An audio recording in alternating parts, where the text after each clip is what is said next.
So, when OpenAI's CEO Sam Altman sat down with Tucker Carlson, you just knew it wasn't going to be a simple chat. And it wasn't. It pretty much immediately jumped right into the biggest questions of our time. Is this AI thing alive? Who gets to decide what's right and wrong for it? And who's ultimately in charge of all this power? We're going to break down that whole interview right here and really get to the heart of what they were debating. Right off the bat, Carlson hits him with the most fundamental question you can ask about this technology.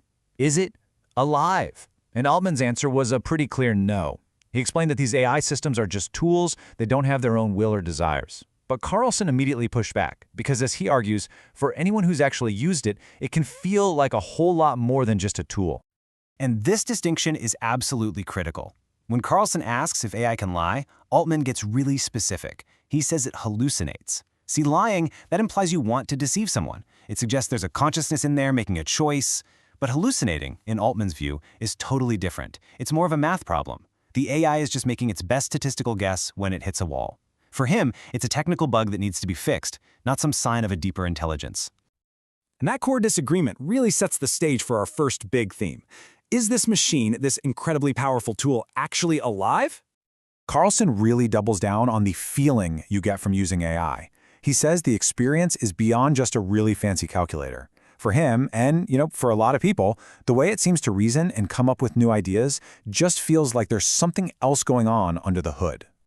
But Altman, he sticks to the technical side of things. He admits, yeah, the tool is amazing, way more useful than they expected, but a divine spark? No way. To him, it's a super complex system just multiplying huge numbers. He actually believes the more you use it, the more that illusion breaks.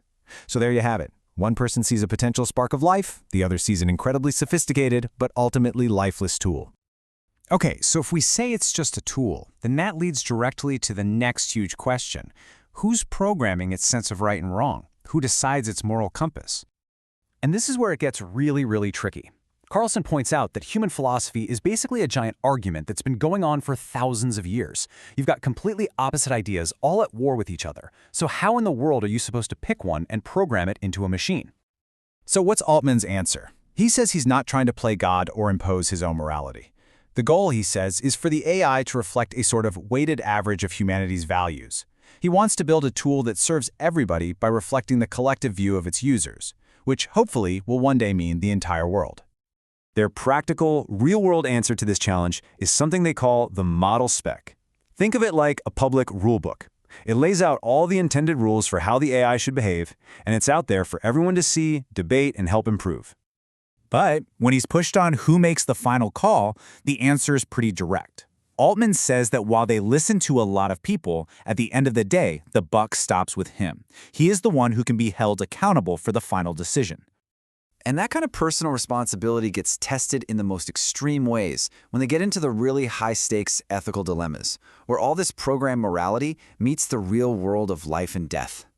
Carlson brings up one of the most difficult topics you can possibly imagine. What role should AI play in conversations about suicide? The question is just stark. What should a machine do when a human being says they want to end their own life? And here, Altman draws a very sharp and, for some, a very controversial line. For a depressed teenager, he says the AI's job is clear. Absolutely do not help and immediately give them a suicide hotline number. But for a terminally ill adult in a place where assisted suicide is legal, he suggests the AI could present that as part of the option space, not pushing them towards it, but acknowledging that it is a legal option. This whole discussion of life and death then shifts from the hypothetical to something deeply personal and tragic, the death of a former OpenAI programmer. This individual had apparently made some accusations against the company, and the official ruling on his death was suicide. Now, Carlson presented one version of this story, arguing very forcefully that the evidence he's seen points to murder. He mentions things like cut surveillance wires, blood in multiple rooms, and claims there were no signs the man was suicidal. All reasons he has to doubt the official story. Altman, on the other hand, offered a direct rebuttal. He stated flatly that he believes the man did commit suicide. He says he came to that conclusion after reading the medical records and the second official report. It's an incredibly sad story, with two completely opposite interpretations of the facts. So, from those really intense ethical questions, the conversation then zooms out to the massive impact AI is going to have on society. specifically on power structures and the future of our jobs. And on this topic, Altman actually admits his own thinking has completely changed. He used to be really worried that AI would just concentrate power in the hands of a few people. Now, though, he sees it as a tool that's going to create this massive up-leveling for billions of people, and that's a future he finds a lot less scary. When it comes to jobs, Altman starts with a pretty mind-blowing historical fact. On average, about 50% of all jobs change dramatically every 75 years. So this kind of change isn't new, but he thinks AI is about to slam the accelerator on that cycle. So which jobs are on the chopping block? Well, he seems pretty confident that roles in customer support will be heavily automated. On the flip side, jobs that need a deep human connection like nursing, he thinks will be mostly fine. The big question mark for him? Computer programming. AI is making programmers way more productive, but it's not clear yet if that's going to mean more jobs or a lot fewer in the long run. And all of this leads to what is maybe the most provocative idea in the whole interview. Carlson's argument that AI isn't just a tool anymore, it's becoming a new religion. Carlson's logic is pretty simple. We see AI as something more powerful than us. We're starting to look to it for guidance and answers. Therefore, he says, we're treating it like a god. And if it's a religion, he argues, then we have a right to know its core beliefs, its catechism. Altman's response brings everything full circle, right back to his core argument for transparency. He basically says that the model spec is that catechism. It's the long, detailed document that lays out exactly what the AI believes and how it's supposed to act, all out in the open for anyone to read and critique. So, this is where we end up.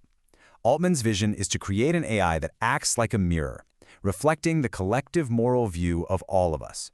And that leaves us with one last, massive question to think about. If we actually succeed in building that mirror, are we going to like what it shows us?